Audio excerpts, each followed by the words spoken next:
Shalom Bapak Ibu Saudara. Gimana kabarnya? Wow, luar biasa ya. Puji Tuhan. Kita sama-sama belajar. Jadi pesan Tuhan buat kita semua. Judul pesannya gini. Jadikan lidah sebagai pena seorang juru tulis yang mahir. Wah, dari judulnya aja udah apa ini menjadi pesannya ya. Ya kadang-kadang kalau terima pesan kadang-kadang apa ini maksudnya gitu. Mazmur 45 ayat 1 sampai 2. Mazmur 45 ayat 1 sampai 2. Ya, jadikan lidah tadi sebagai pena seorang juru tulis yang mahir. Ini ada di ayat ini. Oke, saya mau ajak kita baca sama-sama dua ayat ini. Oke, sudah terpampang 1 2 3 untuk pemimpin biduan menurut lagu Bunga Bakung dari Bani Korah. Nyanyian pengajaran, nyanyian kasih. Hatiku meluap dengan kata-kata indah. Aku hendak menyampaikan sajakku kepada raja. Lidahku ialah pena seorang juru tulis yang mahir. Nah, judul pesannya tuh dikutip dari kalimat yang memang adalah penekanannya ini. Lidahku ialah pena seorang juru tulis yang mahir. Wow. Kalau dapat pesan lidahku seperti ialah pena seorang juru tulis yang mahir, maksudnya apa gitu ya? Bapak Ibu Saudara, sedikit latar belakang tentang Mazmur ini.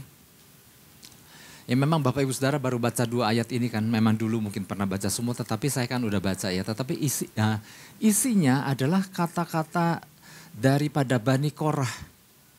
Makanya judul perikopnya nyanyian pada waktu pernikahan raja. Isinya adalah pengagungan terhadap sang mempelai pria. Betapa luar biasanya, betapa gagahnya, betapa kuasanya. Oh ternyata yang menarik adalah gini. Di ayat 1 kan ditulis, ini nyanyian pengajaran, ini nyanyian kasih. Jadi ada nyanyian pengajaran, ada nyanyian kasih. Nah, jadi dalam satu perikop ini terdapat dua hal ya. Oke, nyanyian kasih adalah nyanyian memang soal pengagungan seseorang kepada sang mempelai. Memang ada mempelai ini yang lagi merayakan pernikahannya. Tetapi ingat ini adalah nyanyian pengajaran. Ada maksud, ada makna di balik itu. Ini dinyanyikan oleh Bani Korah. Siapa Bani Korah? Kaum pemuji dan penyembah. Jadi mereka bukan hanya sekedar nyanyi untuk memuji sang pemelai, tetapi mereka menyatakan ada maksud bahwa yang mereka puji bukan sekedar mempelai yang wujudnya manusia. Tapi mereka lagi memuliakan, ternyata ini nubuatan tentang Yesus. Makanya Bapak Ibu Saudara, kalau kita perhatikan ayat demi ayatnya nanti kalau pulang baca sendiri.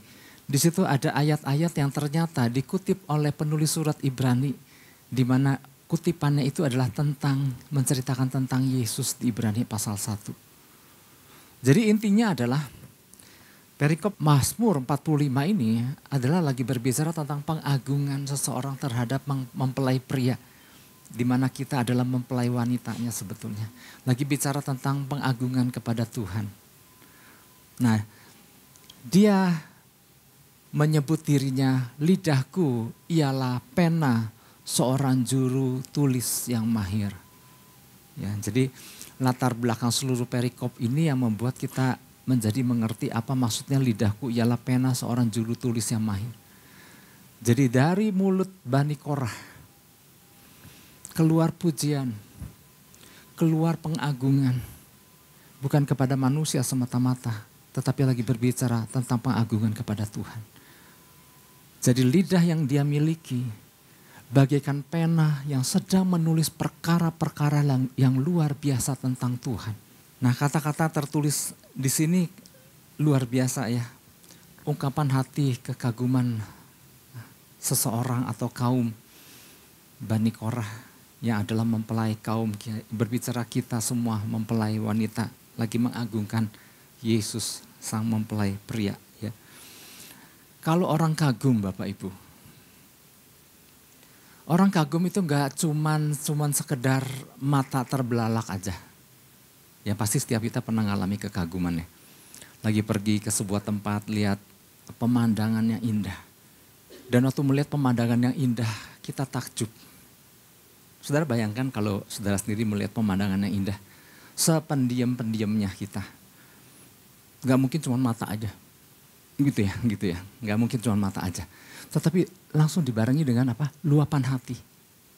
Luapan hati itu gak bisa disembunyikan dan muncul lewat perkataan. Wow. Kalau kita pergi bersama-sama dengan anggota keluarga atau dengan siapa aja, kita akan berbagi. Wah, bagus banget ya, bagus banget ini. Ini luar biasa. Ini gak pernah kita temui gitu ya. Misalnya apapun jenis pemandangannya atau sesuatu yang menakjubkan. Gak cuman mata yang berbicara, mulut berbicara. Kenapa mulut berbicara? Karena di hati menyimpan kegaguman yang gak bisa disembunyikan. Meluap itu. Kalau cuman melihat, wah bagus, artinya belum terlalu takjub. Belum terlalu terheran-heran. Tapi kalau udah begitu luar biasa, ini dari mulut ini gak bisa ditutup. Karena hati keluar desakan ingin menyatakan sesuatu. Ya, oke. Itu bahan-bahannya ya untuk dibahas. Oke, pesan Tuhannya ada lagi nih. Ini jadi pesan Tuhan buat kita, saya Bapak Ibu dan Saudara. Ungkapan apa yang selama ini keluar dari mulut kita hari-hari ini? Ungkapan apa ya? Kayaknya gak ada ungkapan. Ya artinya kalau kita menjawab, aduh gak tahu ya ungkapan apa. Ya. Artinya memang gak ada terlalu ada hal-hal yang terlalu takjub dalam kehidupan. Kalau si orang bilang gak ada hal-hal yang diungkapkan. Karena apa yang keluar dari mulut, ini kutipan dari Matius kan. Apa yang keluar dari mulut berasal dari hati. Kalau dari mulut gak keluar ungkapan-ungkapan ketakjuban akan Tuhan, memang dari hati gak terlalu takjub amat dengan Tuhan. Ya. Jadi ungkapan dari hati itu ternyata bermacam-macam. Ada ungkapan yang berisi hal-hal negatif. Seperti keluh kesah, kecewa. Aduh kenapa ya kok hidupku seperti begini sih? Kok rasanya Tuhan belum melakukan sesuatu dalam hidupku? Mungkin orang yang bicara begitu kayaknya dia cuma dibuat-buat aja gitu. Itu apa? Ungkapan negatif. Kenapa ungkapan negatif? Dari dalam hatinya tersimpan hal-hal ketidakpuasan tentang Tuhan. Kekecewaan tentang Tuhan. Sehingga gini, prinsipnya apa yang keluar dari mulut meluap dari hati, memang di hati isinya itu. Maka yang keluar dari mulut, ya itu isinya. Ada juga gini, ungkapan di hati tentang Tuhan yang orang itu berpikir bahwa ada ungkapan yang tadi kan negatif, ada ungkapan yang biasa-biasa aja datar. Ya. Enggak negatif tapi datar-datar aja, ya. Enggak ada sesuatu luapan yang menyatakan tentang suatu karya Tuhan dalam hidup. Kalau ditanya apakah Anda pernah mengalami sesuatu yang luar biasa yang Tuhan lakukan, mungkin orang yang tipe yang datar-datar ini mungkin akan berkata, iya kali. Mungkin ya, saya pernah ngalami. Rasanya sih mungkin pernah, tapi ya saya harus pikir-pikir dulu yang mana ya. Tapi rasanya pernah, karena semua orang kan pastilah pernah gitu ya. Datar-datar aja. Kenapa? Dari dalam hatinya memang ya udah datar-datar aja, nggak ada sesuatu lonjakan apa-apa. Tetapi tipe yang ketiga ini ada lagi nih. Ungkapan di hati tentang Tuhan yang orang itu pikir bahwa orang lain mesti tahu. Wow, ini yang luar biasa ya. Melihat sesuatu karya Tuhan atau pekerjaan Tuhan di mana waktu kita menyaksikannya atau mengalaminya, saking luar biasanya rasanya aku pengen segera pulang untuk apa? Untuk menceritakan ini kepada anggota keluargaku. Aku akan ceritakan sama temanku, sesuatu yang luar biasa aku alami. Rasanya ini mulut kayaknya pengen cerita. Kenapa? Karena dari dalam hati banyak sekali luapan-luapan hal-hal yang luar biasa tentang Tuhan yang ini mesti dibagikan karena ini meluap. Karena mengalami, menyaksikan dan menyadari bahwa ada sesuatu yang Tuhan selalu lakukan dalam hidupku atau yang sedang Tuhan lakukan dalam hidupku. Baik atau tidak baik keadaanku, tapi aku menyadari bahwa Tuhan sedang melakukan sesuatu. Aku akan membagikan. Rasanya pengen cerita. tentang hal-hal yang luar biasa tentang Tuhan. Wah, ini luar biasa ya, yang ini yang luar biasa. Nah, ini yang dikatakan bahwa lidahku ini seperti pena seorang juru tulis yang pengen menceritakan sesuatu. Seperti Bani Korah tadi, ingin menceritakan sesuatu tentang keluar biasaan Tuhan. Nah, orang tipe yang seperti ini rasanya nggak akan duduk tinggal diam ketika melihat ada pekerjaan Tuhan sedang terjadi. Aku mesti ikut ambil bagian di situ. Yang ngerti sampai sini katakan amin. Ya, masih perlu perenungan rupanya ya. Nggak apa-apa. Tetapi ini jadi pesan Tuhan bahwa apa yang keluar dari mulut kita hari-hari ini. Apakah perkara-perkara negatif? Apakah perkara-perkara datar atau menyadari bahwa wow ada sesuatu yang Tuhan sedang kerjakan dan ini ingin cerita, ingin membagikan sesuatu. Bapak Ibu Saudara, kalau di Alkitab ada satu tokoh yang kalau pernah dengar cerita tentang perempuan Samaria.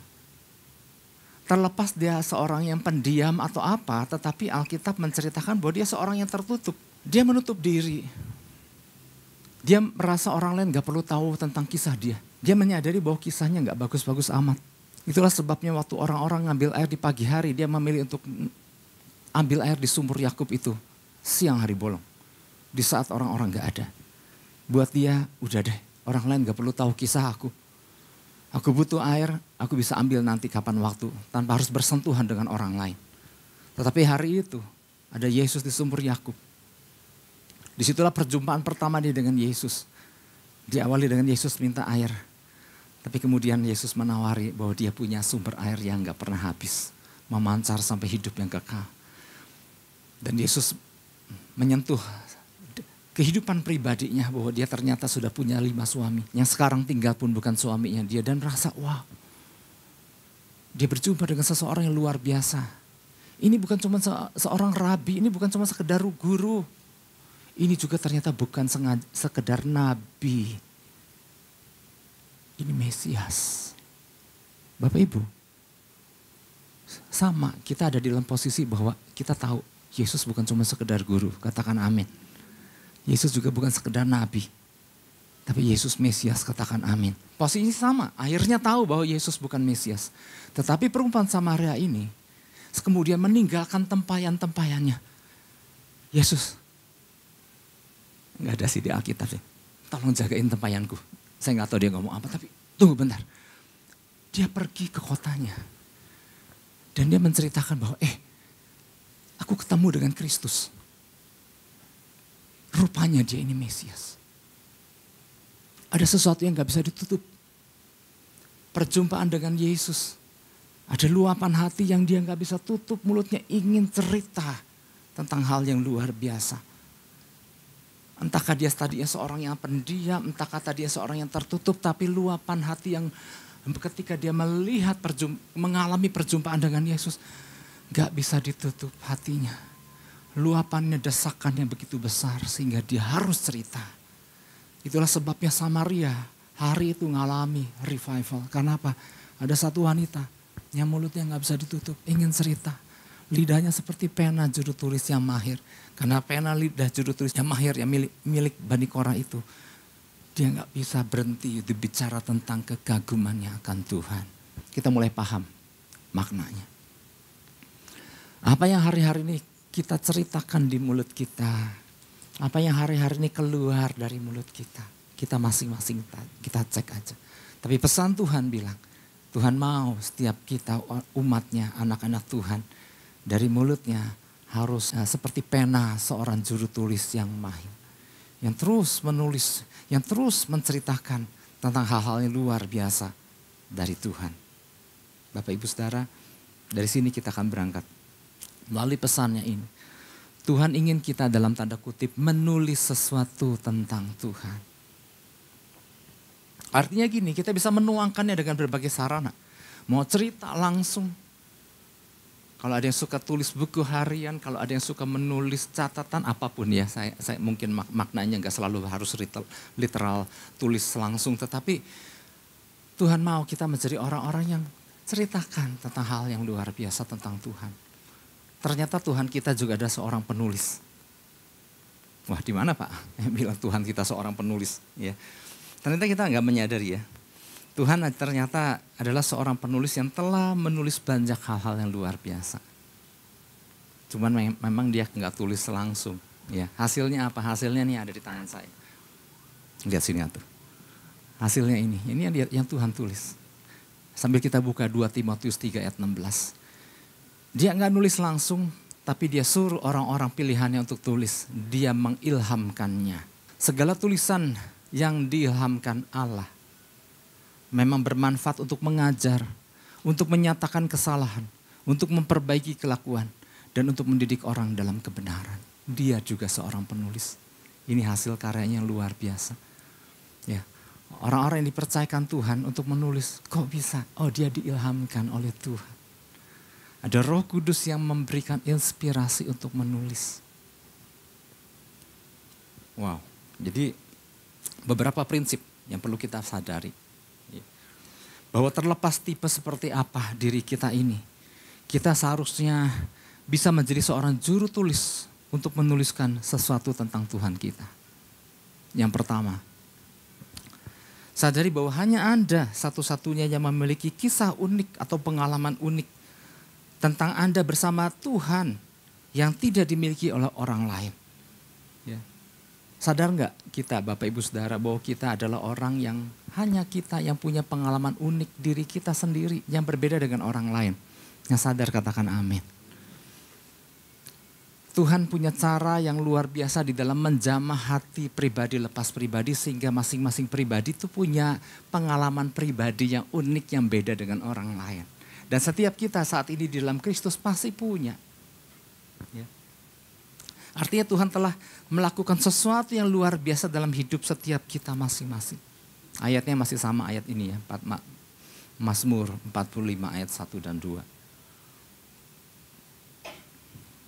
Siapa yang di sini pernah ditolong Tuhan? Angkat tangan. Wow, banyak ya, semua ini. Ya, siapa yang hatinya pernah dijamah Tuhan di ruangan ini? Semua. Ada sih satu. Siapa yang pernah diselamatkan sama Tuhan? Semua, ya. Artinya gini Bapak Ibu Saudara, kalau dari 3 pertanyaan ini kita semua mengangkat tangan, Bapak. Saya melihat satu persatu Anda mengangkat tangan, artinya setiap kita memiliki kisah masing-masing yang bisa kita bagikan, katakan amin. Iya dong, kita punya kisah istimewa tersendiri yang unik yang mungkin orang lain berbeda dengan kita. Itu adalah bahan untuk kita ceritakan tentang karya Tuhan dalam kehidupan kita. Seorang penulis buku novel, ya apapun yang dia tulis, jenis novel apapun. Salah satu syarat untuk seorang penulis supaya bukunya dibaca orang adalah dia harus punya kisah original yang orang lain, yang berbeda dengan orang lain. Dan ini kesulitan kan buat penulis kan, dia nggak bisa nyontek, dia nggak bisa menyadur, dia nggak bisa sembarang menerjemahkan tanpa izin. Artinya dia harus punya kisah-kisah unik yang orang lain gak punya. Dan itu kesulitan buat penulis. Kalau dia sampai punya kisah itu, nah baru menarik tuh novelnya. Bukunya menarik. Nah ternyata bahan-bahan yang kisah-kisah menarik yang unik ternyata setiap kita anak-anak Tuhan sudah punya. Itulah bahan untuk kita bisa menceritakan tentang hal-hal yang luar biasa yang Tuhan lakukan dalam kehidupan setiap masing-masing kita. Kalau semua kisahnya sama kan ceritanya nggak ada yang mau dengar, oh sama kan, kamu sama si ini kan. Enggak, setiap kita punya kisah menarik yang beda satu persatu. Jadi kalau kita istilahnya nih mau disebut seorang lidah kita seorang pena adalah pena seorang juru tulis yang mahir, maka kita sudah bisa menjadi seorang penulis yang orang rindu membaca kisahnya karena memuliakan Tuhan dan perkaranya berbeda satu dengan yang lain. Nah ini yang Tuhan mau, yuk hari-hari ini Tuhan mau. Ya, saya Bapak Ibu Saudara cerita lebih lagi tentang Tuhan kita. Yang mau katakan amin. Ya, ini menjadi pesannya. Lidah kita harus menjadi seperti pena seorang juru tulis yang mahir. Ya. Saya pernah menyampaikan sesuatu di sini bahwa ketika kita harus kadang-kadang gini di tengah tantangan, di tengah problema, seringkali orang nggak melihat tuh kedahsyatan Tuhan. Seringkali orang di tengah masalahnya nggak lihat kebaikan Tuhan. Padahal Tuhan banyak sekali melakukan kebaikan-kebaikan. Dulu, sekarang, dan hari-hari ke depan. Tapi yang namanya orang sedang ngalamin problema, itu nggak terlihat. Maka seringkali beberapa pesan Tuhan yang pernah kita terima, di situ salah satunya adalah yuk belajar merenungkan perbuatan-perbuatan Tuhan yang Tuhan sudah lakukan dalam kehidupan. Untuk apa? Untuk membangkitkan kembali gairah kita sama Tuhan. Dan ada orang yang berkata, aduh mau nulis apa Pak? Nggak ada yang bisa ditulis, rasanya aku nggak mengalami hal-hal yang luar biasa dalam hidupku. Kebaikan Tuhan. Kapan ya Tuhan melakukan kebaikan? Saking udah mumetnya, saking udah penuh masalahnya sehingga nggak terlihat kebaikan Tuhan. Nah seorang hamba Tuhan pernah ya mengajarkan gini, kalau Anda rasanya sulit untuk menulis tentang kebaikan Tuhan. Rasanya gini, sekiranya Anda sulit membayangkan kebaikan Tuhan dalam hidup Anda. Ambillah beberapa lembar kertas. Saya pernah nyampaikan. Ambil beberapa lembar kertas. Tulislah. Sambil ingat-ingat apa yang Tuhan pernah lakukan dalam hidup Anda. Ternyata gini, ketika orang ngambil kertas dan mulai tulis apa-apa aja yang Tuhan sudah lakukan, ternyata selembar itu nggak cukup loh. Maka dia butuh lembar kedua. Dan sambil dia mengingat-ingat apa yang Tuhan sedang pernah lakukan. Apa yang Tuhan mungkin sedang lakukan. Ternyata dia butuh lembar ketiga. Jadi artinya kalau memang kita benar-benar merenungkan apa yang Tuhan telah lakukan, banyak sebetulnya. Artinya kita punya banyak pengalaman-pengalaman karya Tuhan dalam kehidupan setiap kita. Ya. Tuhan mau kita, yuk mulai ingat-ingat, ceritakan ya kepada anggota keluarga, kepada generasi selanjutnya. Bahwa apa yang Tuhan sudah lakukan dalam kehidupan, mungkin kita sebagai orang tua bagikan itu kepada anak-anak. Hari ini sarananya banyak sekali. Entah Anda seorang punya penulis buku harian, terserah Anda seorang penulis di media sosial. Atau seorang yang punya kemampuan untuk bercerita. Ceritakan itu supaya kisah Anda bersama Kristus itu gak pernah habis. Ya saya ingat sekali. Ibu saya ya udah setahun gak ada ya, udah setahun gak ada. Tetapi dia kan senang cerita. Dan kisahnya dari kecil, dari usia remaja, terus dia ceritakan. Memang gak nulis. Tapi hari ini anak-anak udah hafal banget tentang kisah-kisah pengalaman-pengalaman. Masa-masa susahnya dan lain-lain. Perjuangannya seperti apa, karena dia cerita.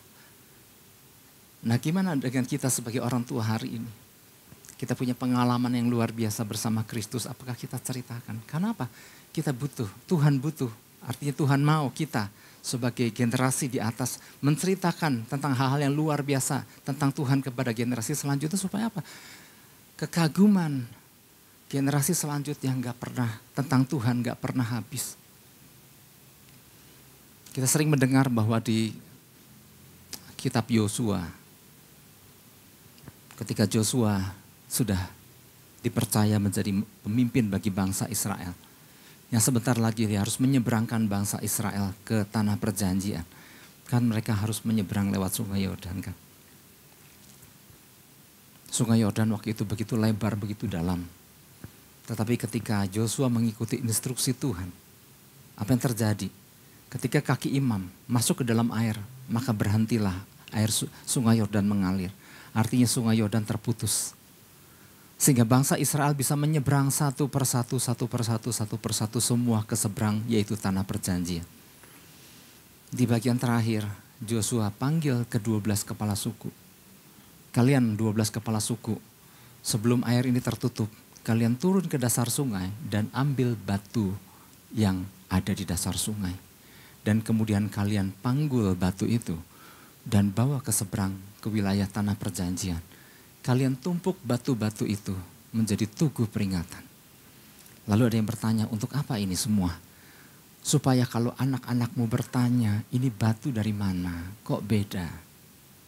Kalian sebagai orang tua bisa cerita, ini batu ini diambil dari dasar sungai Yordan. Dan ketika anak-anak bertanya dasar sungai Yordan, gimana cara kalian mengambilnya? Kan sungai Yordan pada waktu itu begitu lebar dan dalam. Oh waktu itu Tuhan, Papa dan Mama memutus aliran sungai Yordan. Dan kami bisa mengambil batu itu dan menumpuknya sebagai tugu peringatan. Wow, luar biasa sekali. Tuhannya papa dan mama. Ketika diceritakan di hari-hari ke depan tentang kedahsyatan Tuhan orang tuanya, maka si anak gak kehabisan rasa kagumnya sama Tuhan. Karena ada yang menceritakan. Karena ada yang gak bisa menyembunyikan kekagumannya sama Tuhan. Dan dia ungkapkan lewat perkataan lidah seorang juru tulis yang mahir. Nah Bapak Ibu Saudara, itu poin yang pertama. Apa yang kita ceritakan hari-hari ini keluar dari mulut kita? Atau hal-hal negatifkah? Hal-hal yang biasa-biasa ajakah? Yang datar-datar ajakah? Atau sesuatu yang gak bisa ditahan karena luapan tentang kedahsyatan atau perbuatan Tuhan begitu luar biasa dalam kehidupan kita yang mesti kita ceritakan. Tuhan mau kita memiliki lidah, ya, seorang juru tulis yang mahir. Itu yang pertama. Yang pertama adalah sadari bahwa hanya Anda satu-satunya memiliki kisah unik pengalaman bersama Tuhan yang tidak dimiliki orang lain. Kalau kita punya sesuatu yang spesial, itu barang mahal loh. Katakan mahal. Ya, artinya ceritakan sesuatu yang luar biasa ini. Jangan pelit, ceritakan. Ya. Itu yang pertama. Yang kedua, sadari bahwa masalah yang sedang Anda hadapi saat ini adalah bahan untuk kisah kesaksian yang akan Anda bagikan nanti. Apabila Anda responi dengan benar si masalah itu. Maksudnya. Panjang ya, saya ulangi ya. Sadari bahwa masalah yang sedang Anda hadapi saat ini adalah bahan kisah kesaksian yang akan Anda bagikan nanti. Apabila Anda responi dengan benar dan mulai libatkan Tuhan di dalamnya. Kalau masalah yang Anda hadapi, Anda responi secara salah dan gak pernah libatkan Tuhan. Sampai kapanpun itu gak akan pernah menjadi kesaksian. Tapi waktu kita responi dengan benar, ini adalah bahan untuk kita ceritakan di hari-hari ke depan. Wow, luar biasa. Ya, waktu kita mulai libatkan Tuhan, Tuhan gimana nih? Tuhan, aku butuh campur tanganku dan responi dengan sikap yang benar. Ini akan menjadi sesuatu yang luar biasa karena Tuhan akan pasti melakukan sesuatu yang dahsyat untuk hal yang kita sedang hadapi ini. Dan inilah bahan untuk kesaksian buat kita di hari-hari ke depan. Beda kalau nggak diresponi dengan baik. Nggak tahu kapan itu jadi kesaksian, ya kan? Nah ayatnya masih sama, Mazmur 45 ayat 1. Artinya penekanannya, lidahku ialah pena seorang juru tulis yang mahir. Jadi gini, waktu kita menghadapi masalah dan kita terus menggunakan cara kita sendiri. Dan gak pernah melakukan sesuatu yang berbeda kecuali hal yang sama lagi dengan cara kita sendiri. Ya, maka gak pernah membuahkan hasil apa-apa. Maka kita gak pernah memiliki kisah tentang bagaimana cara Tuhan tolong kita waktu kita menghadapi masalah. Sangat menyedihkan kalau gak ada bahan untuk menceritakan tentang keluar biasaan Tuhan. Saya pernah membagikan ketika setiap kita punya gelombang kita masing-masing. Ya, kalau nggak mau dibilang badai ya kita punya gelombang sendiri-sendiri. Maksudnya setiap kita punya tantangan masing-masing. Atau dulu kita pernah mengalami gelombang yang sama. Ya, beberapa tahun terakhir kan kita mengalami gelombang yang sama, yaitu pandemi COVID. Tetapi selain pandemi COVID yang sudah terus mereda, setiap kita punya masing-masing yang berbeda satu dengan yang lain bentuk tantangannya. Dan dulu saya pernah bagikan juga kan, kalau masih ingat. Bahwa setiap gelombang yang kita hadapi selalu ada maksud Tuhan di balik semuanya itu. Ya. Yang pertama adalah sebagai bahan koreksi buat kita. Mungkin kenapa kita ngalami gelombang dalam kehidupan. Mungkin karena kita gegabah dan kita ngambil keputusan tanpa melibatkan Tuhan, tanpa pernah berdoa. Kita mengambil tindakan begitu aja dan kemudian ngalami gelombang. Nah itulah bahan untuk koreksi buat kita waktu kita menghadapi, waduh ternyata hasilnya kok sesuatu yang bermasalah. Waktu kita menghadapi gelombang atau masalah itu, inilah bahan untuk koreksi, oh iya Tuhan, kemarin aku gak melibatkan Engkau. Kemarin aku gak bertanya sama Engkau. Dan belajar sesuatu di situ bahwa mulai saat ini selanjutnya. Aku akan selalu melibatkan engkau. Aku selalu meluangkan waktu untuk menunggu apa yang Tuhan kehendaki. Jadi artinya gini, waktu kita menghadapi masalah, salah satu cara Tuhan untuk mengingatkan kita, untuk mengkoreksi kita. Lain kali jangan gitu lagi ya. Iya Tuhan. Yang kedua, waktu kita menghadapi gelombang, ya, sebetulnya itulah cara Tuhan untuk memperkuat iman kita. Dengan sengajanya kita dibiarkan menghadapi gelombang itu supaya kita belajar berenang. Ya, siapa di sini dulu waktu berenang dijorokin gara-gara dijorokin mama? Nyembur sana, bisa berenang jadinya. Atau yang sampai sekarang belum bisa berenang. Enggak, saya enggak nanya itu.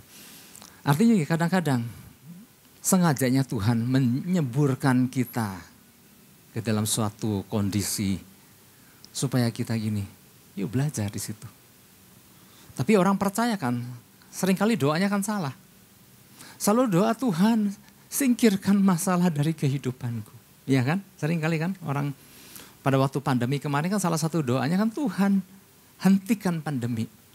Kok Tuhan gak jawab doa kita ya, pandeminya terus berjalan. Ya memang Tuhan gak pernah, ya sangat jarang untuk menghentikan masalah. Tuhan mau, yuk hadapi masalah bersama aku. Yang ngerti katakan amin.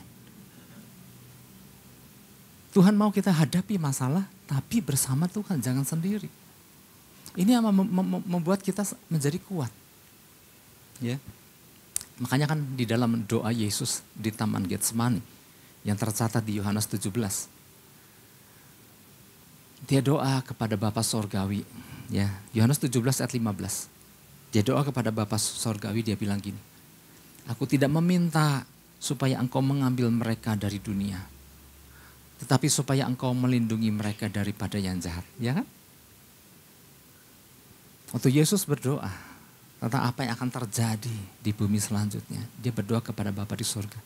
Untuk para murid dan untuk orang percaya. Dia bilang, Bapak enggak usah ambil mereka dari dunia. Biarkan mereka tetap hidup dunia. Tapi biar engkau lindungi mereka dari yang jahat. Artinya kita dibiarkan menghadapi segala tantangan. Kita dibiarkan menghadapi segala yang jahat. Tapi ada Bapa yang menyertai kita. Katakan amin. Supaya apa? Supaya kita kuat. Supaya kita menjadi orang yang cakap. Menjadi orang yang mahir. Ya. Kenapa sih Daud? Udah dipilih, udah dituangi minyak sama Nabi Samuel. Dan dikatakan engkau akan menjadi seorang raja kelak. Pada waktu itu hidup Daud seperti aman-aman aja. Menggembalakan kambing domba. Punya ayahnya. Ya, paling ada singa dan beruang sekali-sekali. Tetapi sejak dituangi minyak. Kenapa hidupnya jadi dikejar-kejar mau dibunuh sama Saul. Dan gak tanggung-tanggung kan. Pada waktu dia diurapi minyak. Diperkirakan usia remaja. Antara 12 sampai 19, teenager. Kapan dia diangkat menjadi raja? Pada usia 30, artinya perlu belasan tahun. Waktu Daud dikejar-kejar mau dibunuh sama Saul. Kenapa? Waktu Tuhan pilih untuk menjadi raja, kau malah hidupnya dikejar-kejar mau dibunuh.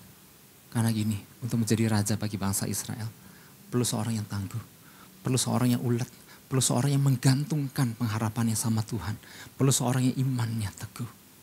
Tuhan gak mau raja yang kacangan. Tuhan mau raja yang tangguh. Karena Daud perlu dididik untuk duduk sebagai raja bagi bangsa Israel. Kalau kita ada hari ini menghadapi perkara-perkara yang mungkin buat kita, Tuhan kenapa aku harus menghadapi gini. Kalau disikapi dengan benar, sadari bahwa itu cara Tuhan lagi mempersiapkan kita. Jangan bilang Tuhan singkirkan masalah, tapi Tuhan bantu aku menghadapi ini. Yang ngerti katakan amin. Nah mulai gede aminnya, oke. Kemudian yang ketiga, kenapa kita dibiarkan menghadapi gelombang? Karena Tuhan sedang mempersiapkan kita. Murid-murid kenapa diizinkan menghadapi gelombang di tengah danau? Waktu itu Yesus selesai peristiwa limorti 2 ikan. Yesus kan gak ikut naik perahu kan, dia mau berdoa terlebih dahulu. Dan dia biarkan 12 murid ada di tengah danau dan diterpa angin sakal yang besar selama berjam-jam. Dan murid-murid ketakutan. Kenapa gelombang ini terjadi dalam kehidupan kita?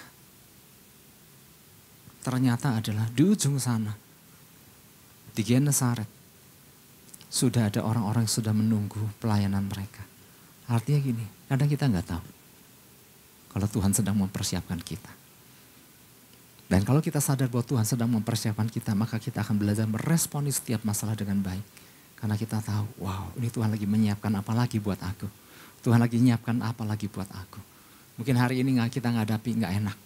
Tapi waktu kita minta Tuhan kuatkan, mampukan, dan tolong kita. Maka kita akan berjalan bersama Tuhan menghadapinya. Yang keempat, supaya apa? Tuhan lagi memperlihatkan kedahsyatannya. Waktu kita menghadapi gelombang, sengaja Tuhan melihat dahsyatnya gelombang.